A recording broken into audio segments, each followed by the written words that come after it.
kasih Tuhan, anugerah-Mu, kasih-Mu Tuhan.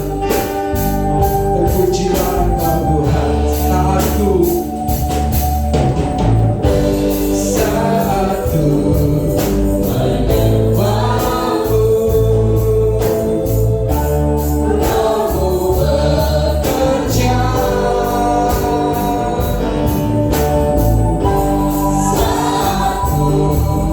Memuji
Sebagai rasa syukur kami atas pertolongan, kasih Tuhan, berkat Tuhan dalam kehidupan kami. Kalau kami ada sampai saat ini Tuhan, kami mengaku bahwa Tuhan sungguh baik dan amat baik dalam hidup ini. Terima kasih Tuhan. Tuhan, kami sudah memuji dan menyembah-Mu. Apa yang sudah kami berikan padamu saat ini Tuhan, biarlah ini menjadi persembahan yang menyenangkan hati Tuhan, yang berbau harum di hadapan hadirat-Mu Tuhan. Terima kasih Bapa. Dan saat ini kami mau dengar lagi kebenaran firman-Mu. Mari Tuhan berbicara bagi kami semua, karena kami tahu firman-Mu adalah penolong hidup kami. Firman-Mu yang menjadi jawaban atas semua pergumulan kami, karena kami perlu dan butuh firman-Mu, firman yang hidup itu. Terima kasih Bapa, Roh-Mu yang kudus menolong dan mengurapi kami semua, sehingga kami benar-benar mendapat berkat yang luar biasa dengan kebenaran firman Tuhan. Dalam nama Yesus, firman yang hidup kami berdoa. Haleluya, amin. Silakan duduk kembali Bapak Ibu Saudara yang Tuhan Yesus kasihi. Haleluya, puji Tuhan. Haleluya.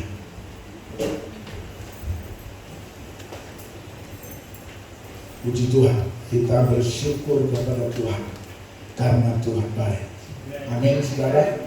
Haleluya. Shalom. Shalom. Haleluya. Tanggal berapa ya? Haleluya. Saya percaya kita tidak akan pernah terpengaruh ya. Haleluya. Apapun tanggalnya, apapun keadaannya, kita tetap shalom Allah ada pada kita. Haleluya. Puji Tuhan. Haleluya. Bapak Ibu, minggu kemarin kita sudah dengar kebenaran firman Tuhan ya, yang tentunya saya percaya firman Tuhan itu menolong kita semua. Minggu kemarin saya menyampaikan firman Tuhan dengan tema tenang di tengah pergumulan. Haleluya. Jadi memang dibutuhkan ketenangan saudara ya. Dalam pergumulan apapun saudara dan saya, kita butuh tenang. Sebab hanya orang tenanglah yang biasanya dapat menghadapi setiap persoalan hidup ya. Orang yang terburu-buru biasanya banyak kekeliruan, banyak hilaf. Tapi orang tenang dipastikan ya, bahkan Alkitab berkata orang tenang itu dia bisa fokus, dia bisa berdoa kepada Tuhan ya. Orang tenang itu bisa ya. Tapi kalau kita jadi orang yang tidak tenang, itu justru banyak salahnya ya.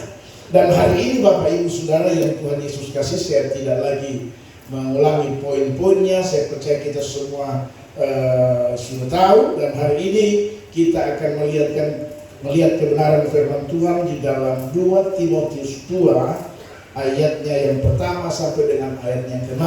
Kita akan belajar dan saya akan memberikan tema khotbah di pagi hari ini, yaitu kuat.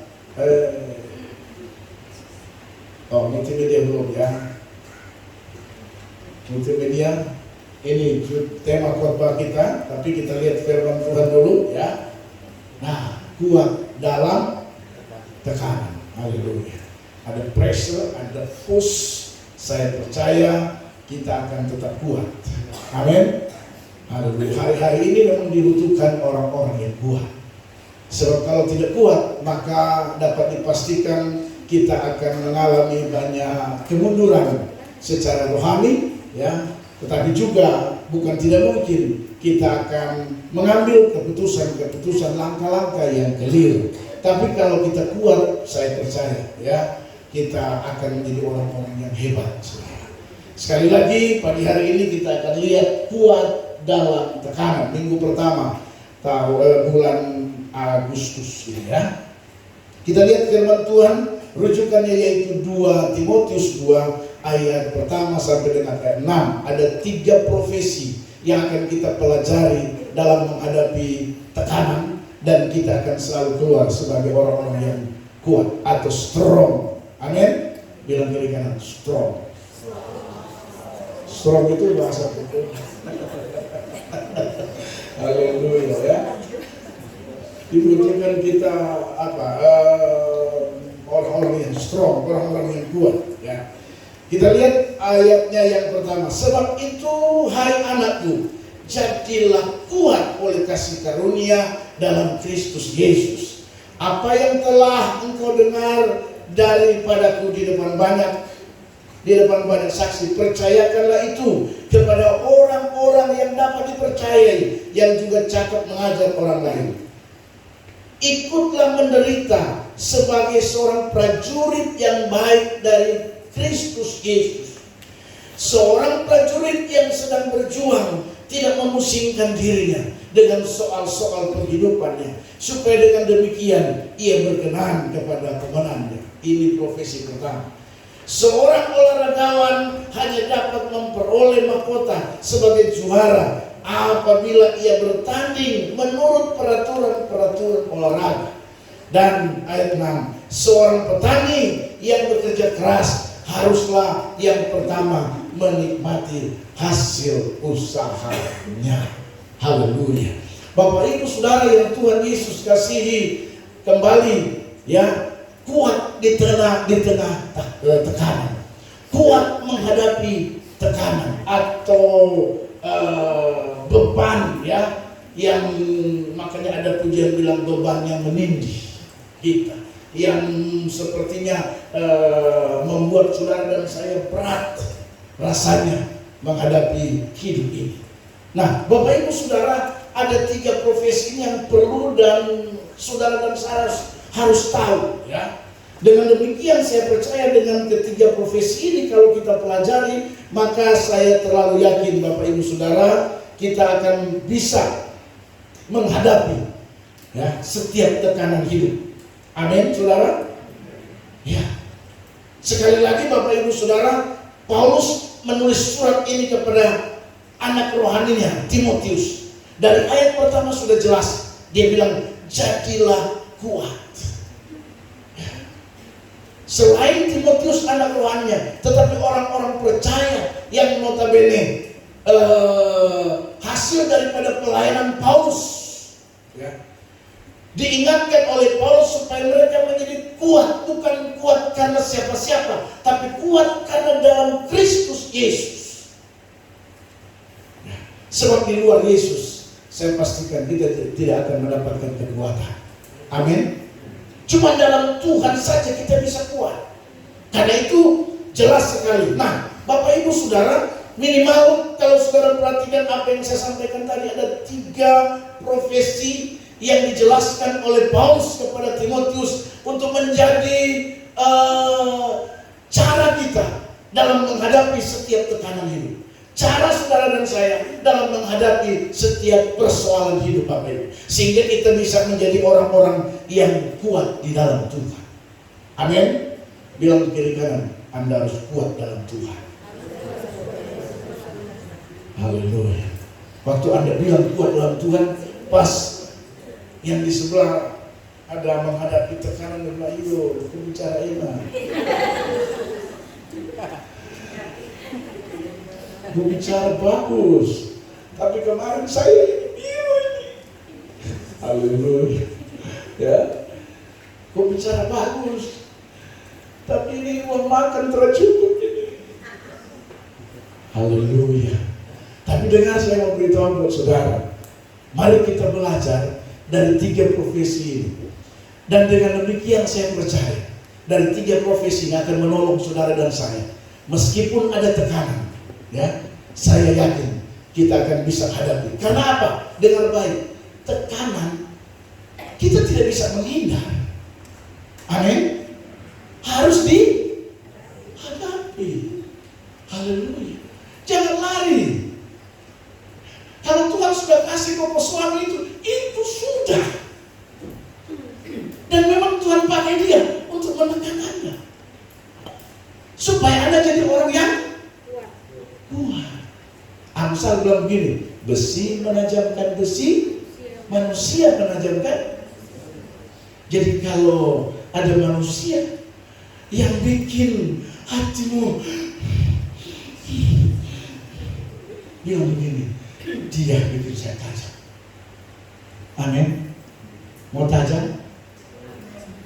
Sebab kalau tajam apa saja kita potong pasti putus. Haleluya. Memang seperti itu. Kita mau jadi orang-orang yang tajam.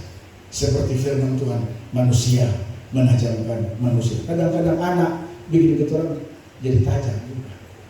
Ya. Haleluya. Anak-anak bisa bikin kita menjadi tajam. Karena apa? Hampir hari-hari kita ribut. Hampir hari-hari marah sama anak-anak. Tidak apa-apa. Itu cara untuk menajamkan anak. Karena Alkitab sudah bilang, manusia menajamkan manusia.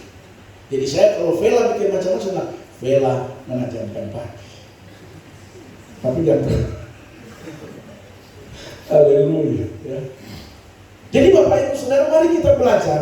Ada 3 profesi yang diterangkan oleh kebenaran firman Tuhan untuk menjadi pelajaran penting bagi saudara dan saya untuk kita menjadi orang-orang yang kuat dalam tekanan. Sekali lagi, tekanan kita tidak bisa hindari, tetapi mari tekanan kita harus hadapi sebagai orang-orang yang percaya. Haleluya. Nah, firman Tuhan yang sudah kita baca, mari kita perhatikan baik-baik mulai dari ayatnya yang ke-3 dan 4. Ini bicara soal apa? Soal teladan profesi dari seorang prajurit. Haleluya. Teladan profesi dari seorang prajurit. Di sini prajurit cuma ada Pak Roy. Nah, Bapak Ibu Saudara, seorang prajurit dijelaskan dia tidak memusingkan apa? Penghidupannya, tapi dia fokus kepada tugas yang dipercayakan kepada dia. Jadi hidup itu harus fokus daripada apa? Apa yang memang menjadi tugas pokok saudara dan saya. Seperti yang dicontohkan firman Tuhan, yaitu seorang prajurit. Seorang prajurit itu dengan tidak memusingkan dirinya dengan soal-soal penghidupannya, fokus dan taat pada tugas atau amanah dari komandan. Jadi fokus kita itu, saudara, saya mau kasih tahu, seringkali kita gagal fokus. Satu ayat rujukan firman Tuhan yang diminta oleh Tuhan untuk saudara dan saya fokus, yaitu dalam Matius. Di sana dikatakan, carilah dahulu apa? Dan kebenarannya. Maka apa? Sebenarnya ini menjadi fokus kita. Sebagai prajurit itu fokus. Prajurit Kristus itu fokus saudara dan saya. Amin. Coba buka firman Tuhan itu. Ini fokus kita. Matius pasal berapa? Ya. Buka ini. Biar kita semua. Ini ayat yang sangat familiar. Tetapi sebenarnya ini pengajaran Yesus tentang fokus dari seorang prajurit Kristus. Ya. Yaitu dikatakan firman Tuhan apa? Mana? Matius. Multimedia munculkan. Sudah?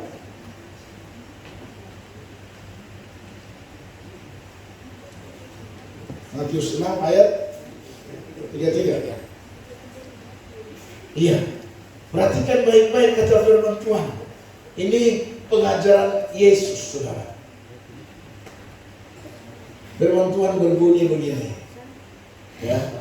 Tetapi carilah dahulu kerajaan Allah dan kebenarannya, maka semuanya itu akan ditambahkan kepada. Haleluya. Kata semuanya itu apa? Kata semuanya itu ada pada ayat sebelumnya, ya. Ayatnya yang ke 32. Semua Semua itu dicari bangsa-bangsa yang tidak mengenal Allah. Haleluya. Apa yang dicari bangsa-bangsa yang tidak mengenal Allah? Yaitu harta kekayaan, jabatan, apalagi kekayaan. Semua itu, semua orang yang tidak mengenal Allah cari barang itu. Nah, saudara dan saya harus beda dengan mereka. Lalu kemudian Tuhan bilang begini, fokus kita cari dulu kerajaan Allah dan kebenaran, maka semuanya yang tadi itu akan ditambahkan. Jadi sebenarnya kekayaan, berkat, keberhasilan itu hanya bonus. Jadi anggota dewan itu bonus. Jadi ibu Menda bonus saja nanti. Ibu duduk bonus itu. Haleluya. Pemberian Tuhan. Makanya kalau Tuhan sayang jadi, jangan ganti nomor HP. Jangan sampai tiba-tiba di grup langsung tertulis Ibu Menda keluar dari grup. Tiba-tiba saya baca siapa pun ada yang keluar tiba-tiba. Saya cek ini siapa yang keluar? Aldi keluar dari grup. So jadi polisi baru keluar dari grup. Haleluya. Waktu belum jadi polisi tidak mau keluar.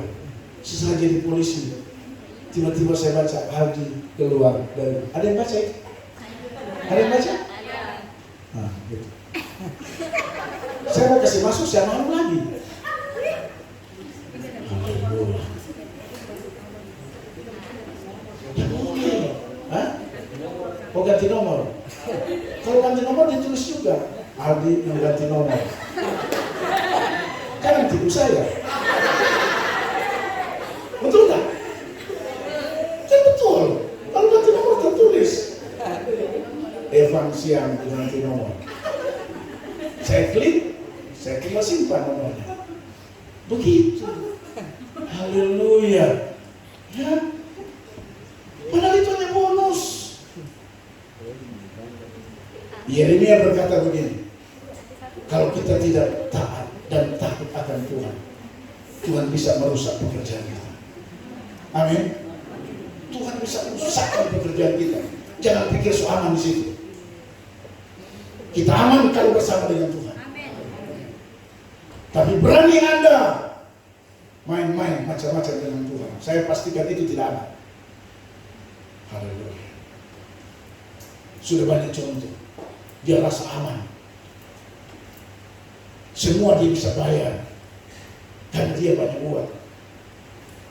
Tapi suatu ketika rasa aman itu hilang. Sudah banyak contoh. Ya. Haleluya.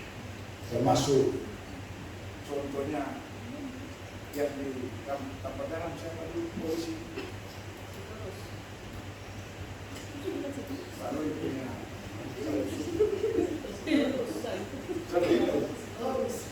ya, labor.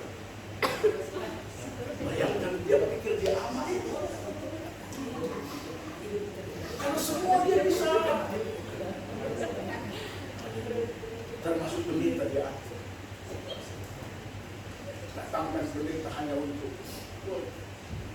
Tapi saya mau beritahu, aman itu cuma dalam Tuhan. Amin.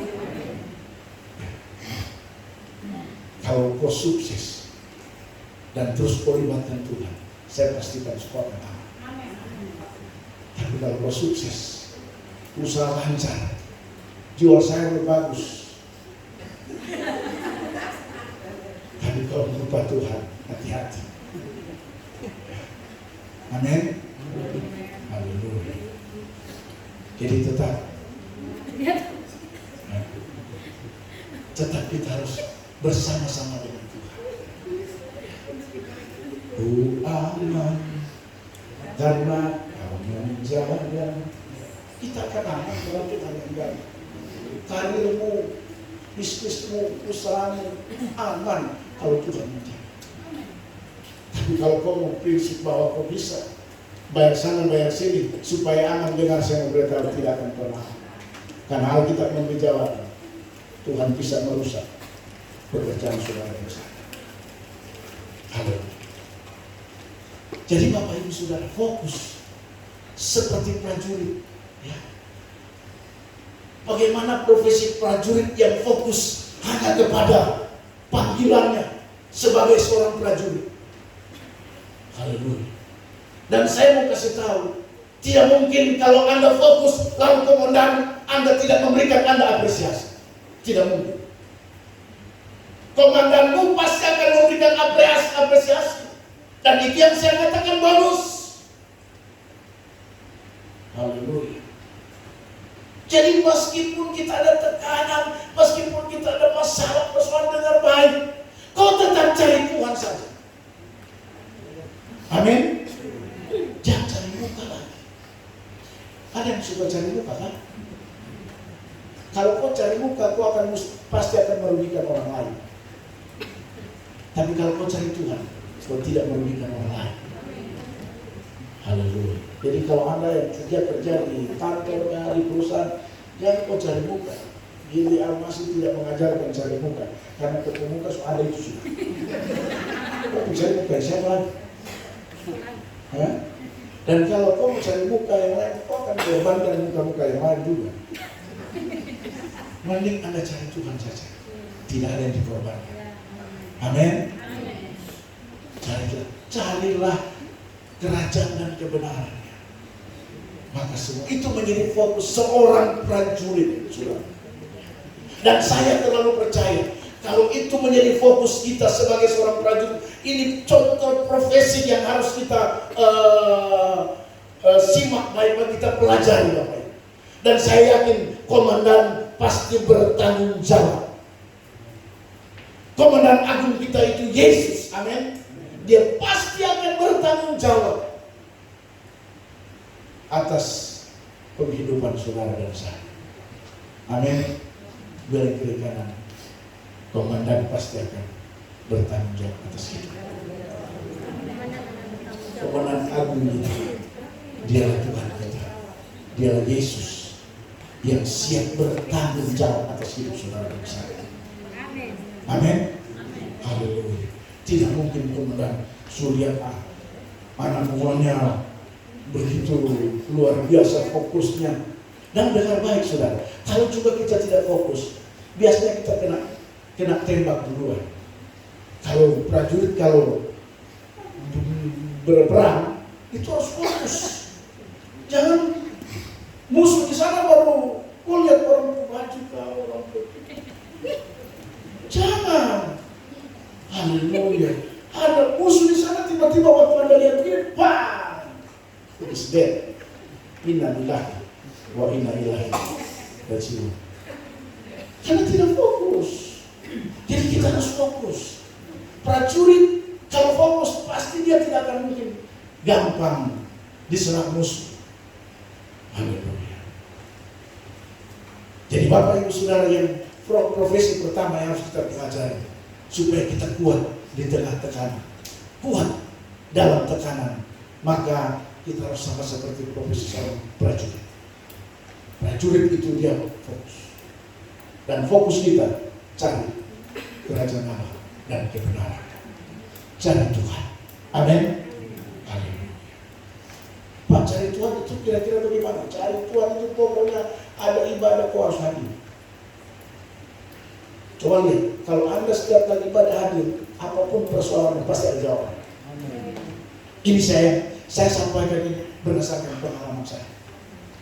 Kecuali memang Anda sibuk sama sekali, tidak bisa ditinggalkan. Atau mungkin pas ibadah wanita, Anda di atas pesawat. Tuhan mengerti itu. Tapi jangan Anda cuma di rumah ibadah wanita. Saya itu tiap minggu saja. Hari-hari lain saya online saja. Haleluya. Saya pernah bahas, online itu tidak ada di Alkitab. Yang ada di Alkitab itu ibadah yang berkenan, itu ibadah harus on-site. Haleluya. Bukan online, on-site. Ya. Kalau on time itu waktu tepat juga. Ya. Haleluya. Jadi cari Tuhan begitu. Kita ini cari Tuhan Senin Kamis, kembang kentris. Haleluya. Kalau lagi senang, jam 7 ibadah, jam 6 sudah ada. Tuan rumah kaget, cepat sekali. Wah, biasa. Langsung dia tusun aku. Sekaligus cek maksudnya. Haleluya. Saya sudah kasih tahu, di Almasih tidak pernah membuat peraturan kalau ibadah itu harus makan, minum, kue dan segala macam. Tidak ada. Haleluya. Tapi kalau ada puji Tuhan. Jadi kalau ada dapat giliran jangan pikir-pikir, aduh ibadah gabungan. Berapa kepala, 50 kepala kali sekian, jangan. Itu tidak ada. Ya, gula-gula pun tidak boleh. Gula-gula pun tidak boleh. Betul ya Pak? Dilarang. Tapi paparan yang sering kali bikin gara-gara. Kalau mau ibadah itu, nanti pulang kasihan lapar lah, kasihan haus lah. Jadi karena belas kasihan. Dan memang kalau belas kasihan itu harus disertai dengan kemurahan. Akhirnya, ya, kalau ibadah itu luar biasa. Luar biasa. Tapi dengar baik, kita ibadah bukan karena itu. Kita ibadah karena sebagai seorang prajurit mau fokus cari kerajaan Allah dan kebenaran. Amin. Haleluya. Kalau ini yang kita buat, Bapak Ibu, saya terlalu percaya kita akan menjadi orang yang kuat di tengah tekanan. Karena hanya dengan beribadah kita bisa jadi orang-orang yang kuat. Yang kedua, profesi yang kedua jelas dalam kebenaran firman Tuhan, yaitu apa? Seorang olahraga.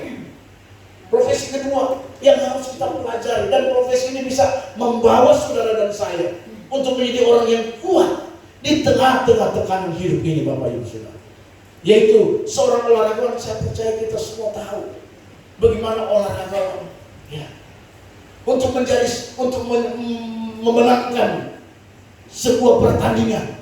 Ingat, Paulus pernah mencatat bahwa kehidupan saudara saya itu bagaikan di tengah pertandingan.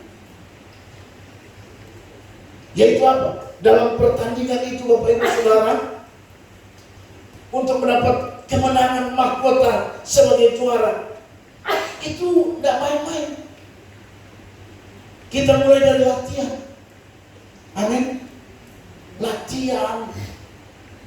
Dan biasanya kalau latihan itu mengorbankan banyak hal. Korban waktu, korban tenaga, termasuk korban uang. Dalam proses latihan, untuk Anda bisa bertanding, sudah dalam pertarungan, dalam pertandingan juga Anda harus bertanding sesuai dengan aturan-aturan, dan tentunya ada strategi-strategi yang Anda siapkan demi memenangkan pertandingan itu. Begitu juga saudara dan saya. Saya terlalu yakin, Bapak Ibu Saudara, profesi olahragawan ini kalau kita simak baik-baik, kita telah baik-baik, ya, itu akan menolong, sangat menolong saudara dan saya untuk bisa menjadi kuat di tengah-tengah tekanan kita. Karena itu pertama, proses latihan. Haleluya. Jadi kalau saudara dan saya ada masalah-masalah kecil dalam rumah, ya, itu proses latihan. Amin.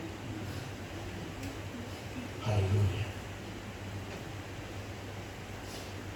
Olahragawan harus memiliki strategi yang baik sebagai hasil pemahaman dari aturan main dalam pertandingan. Dia harus strategi.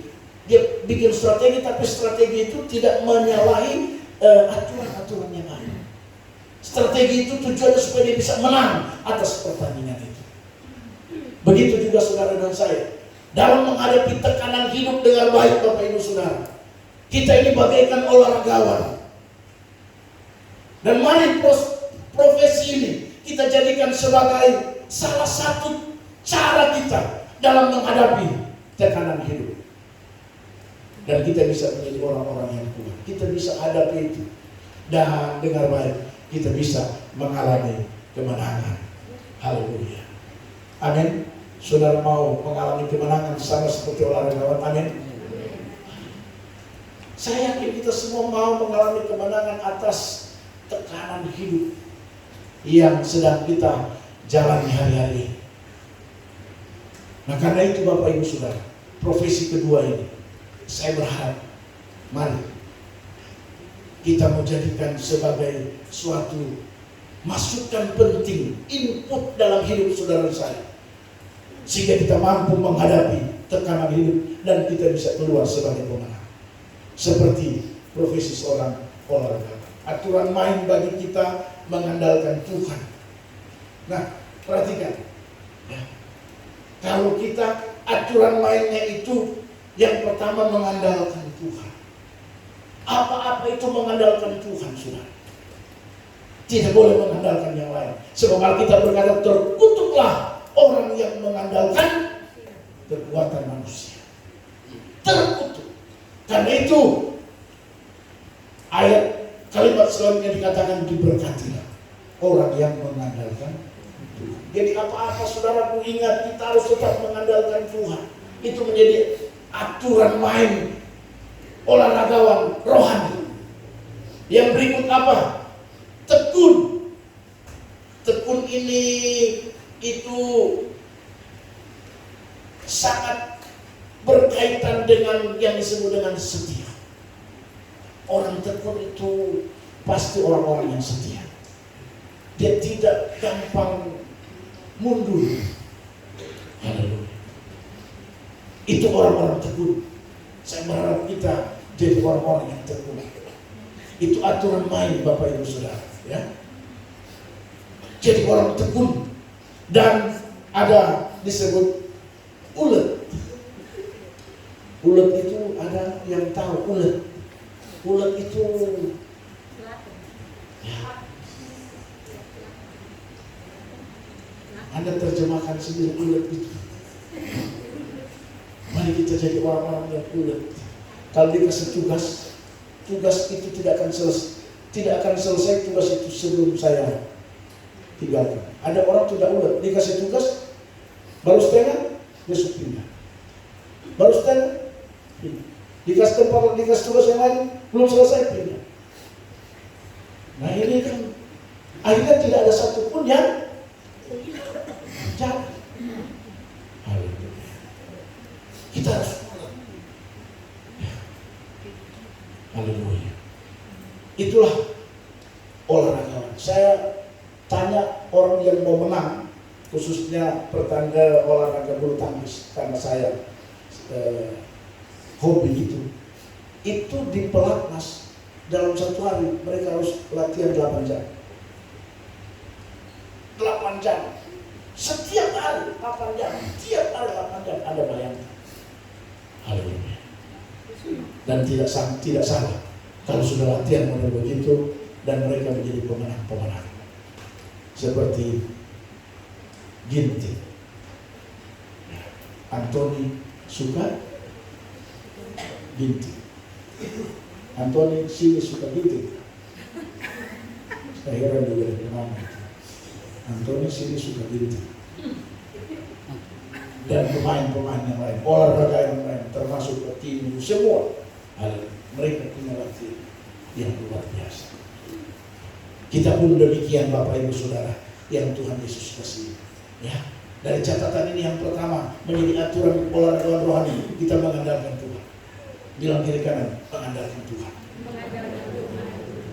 Yang kedua, tekun. Kasih tahu kiri kanan, tekun. Tekun.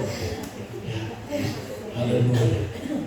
Tekun beribadah, tekun pokoknya semua tekun. Haleluya. Kemudian ulet. Waduh. Kita menjadi orang-orang yang ulet. Amin. Kasih tahu kiri kanan.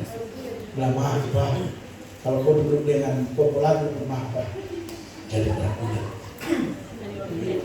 Jangan kalau laki orang di sebelah berguna Pak.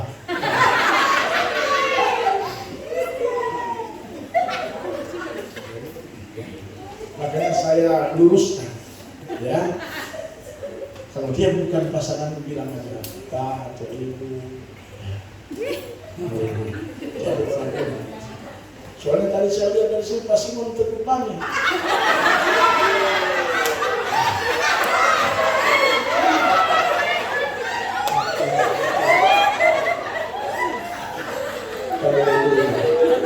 Soalnya di antara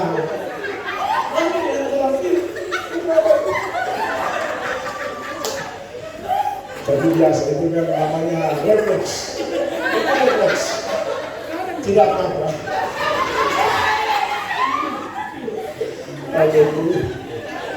Poin yang ketiga, sekaligus yang terakhir, profesi yang akan menolong saudara dan saya kita kuat di tengah tekanan. Yang ketiga, pembacaan firman Tuhan, yaitu di dalam ayatnya yang ke-6, profesi seorang petani. Saudara tahu petani untuk menunggu hasil panennya itu bukan hal yang mudah. Dia tunggu. Kalau jagung 3 bulan harus ditunggu.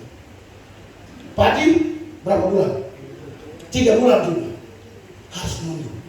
Bayangkan, sebelum dia nunggu, dia berbuat sesuatu. Bayangkan, dia mulai mempersiapkan. Kemudian dia mulai menjaga, memelihara, mengairi, dan lain-lain sebagainya. Setelah yang dia sudah lakukan itu, dia harus yang terakhir menunggu. Dalam proses menunggu pun, dia harus tetap memperhatikan baik-baik. Ini yang saya sebut dibutuhkan sebuah profesi seorang petani yang saya sebut sebagai sifat atau sikap sabar. Saudara, Anda punya tekanan, kalau Anda tidak sabar, Anda akan salah mengambil langkah dan sikap. Haleluya. Karena itu kita belajar dari seorang petani. Dan dengar baik, catatan di sini jelas, petani yang melakukan itu, dialah yang akan menikmati hasil pertama. Begitu juga saudara dan saya, Bapak Ibu. Profesi seorang petani itu menjadi pelajaran penting bagi kita supaya kita bisa kuat di tengah tekanan hidup ini, Bapak. Haleluya. Jadi lihat saudaramu, keluargamu, tetanggamu, ya. Mari tekanan-tekanan hidup ini, mari kita ambil contoh seorang petani. Mulai dari dia mempersiapkan, haleluya. Lalu kemudian dia merawatnya, menjaganya, sampai pada akhirnya Bapak Ibu Saudara, dia menunggu. Terakhir itu dia menunggu. Dan itu yang saya katakan, kita harus jadi orang yang sabar. Amin. Bilang kiri kanan, jadi orang sabar. Pak Simon, kenapa aku bilang?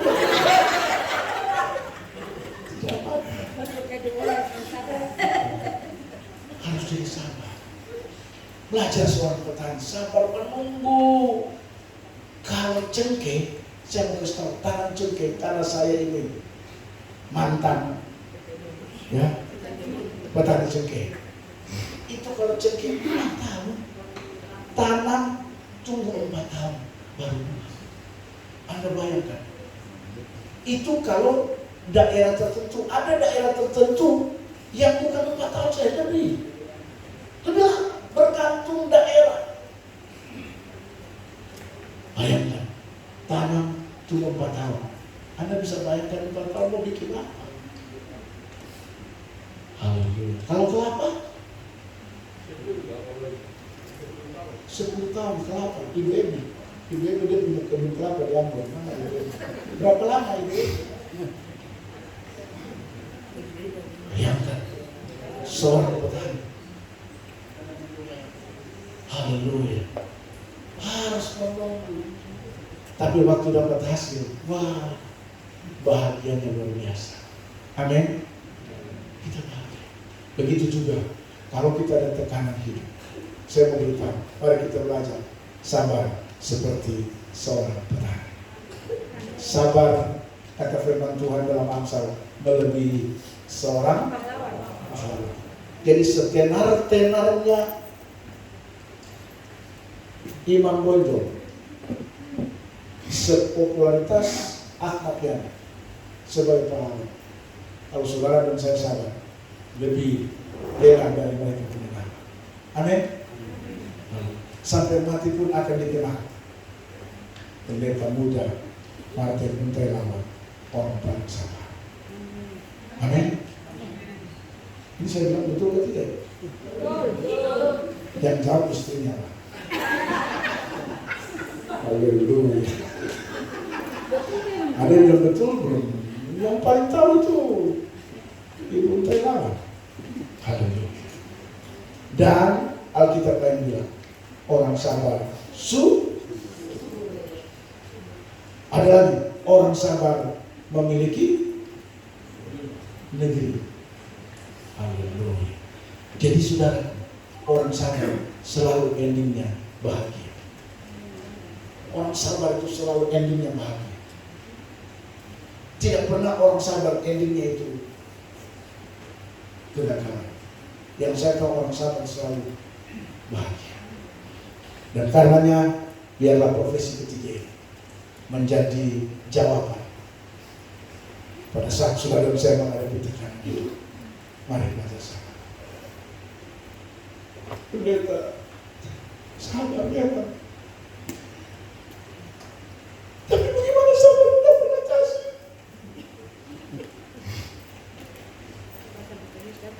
Tapi saya terus sekali sabar saja.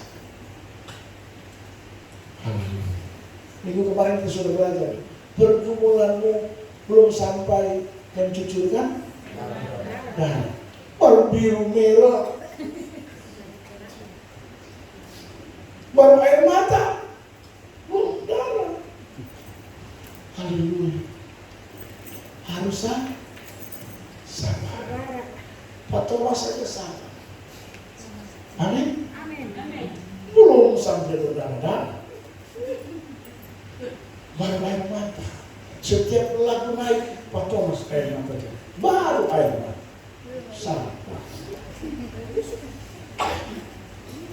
Saya tidak mau beliau datang sama saya, Pak Pendeta, sabar. Tapi sampai kapan sabarnya? Sampai kapan sabarku ini? Sampai Tuhan menjawab Anda. Haleluya. Amin. Iya. Jadi kalau saudara-saudara mau bilang tidak sabar, saya akan panggil Pak Thomas untuk menjawab Anda. Haleluya. Saya paling senang jemaat sini lengkap untuk menjawab setiap masalah. Kalau ada yang datang, Pak begini, Pak Thomas jawab. Haleluya. Pak, kenapa saya tidak sukses-sukses? Saya ini kenapa tidak maju-maju? Saya panggil Bude, jawab.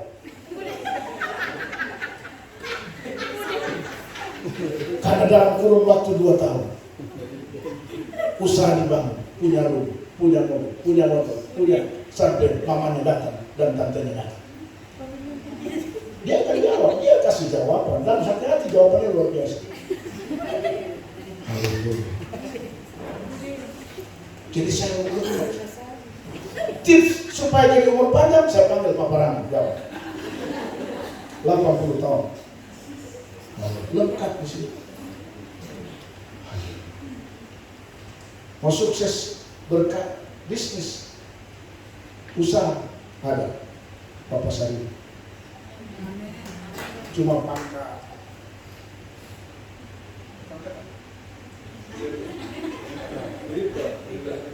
Berita. Tapi lebih kalah dari Kapolres.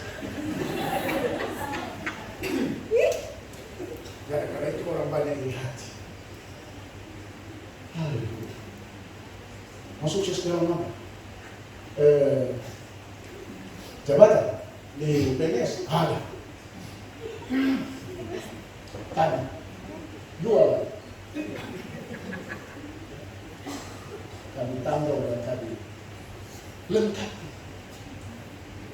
Sampai pun kalau Anda mau jawaban bagaimana berhasil hanya bermodalkan seorang ojek, kita punya. Mana?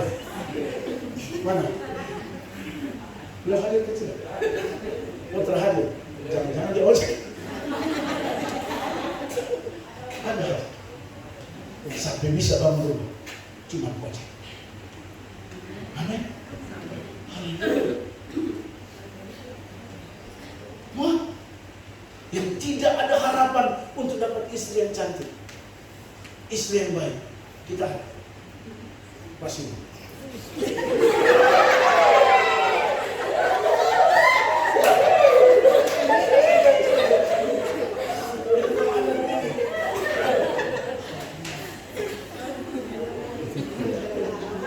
Kalau ada yang tapi saya ini tidak punya anak, kami punya anak.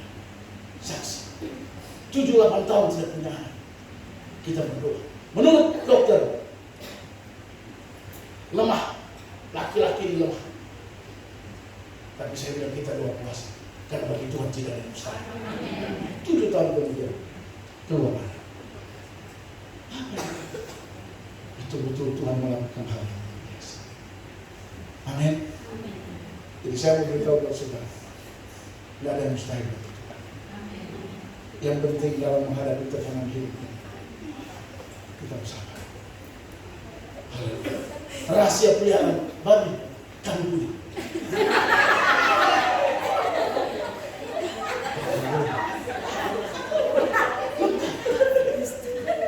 Kalau orang tanya, Pak, bagaimana cara buka usaha babi? Kami berkata, saya tinggal panggil Pak Roni, Pak banyak di sini. Hasil kita bersama, kita akan jadi orang yang mengalami kebenaran. Amin. Tuhan Yesus berkati. Beri tepuk tangan.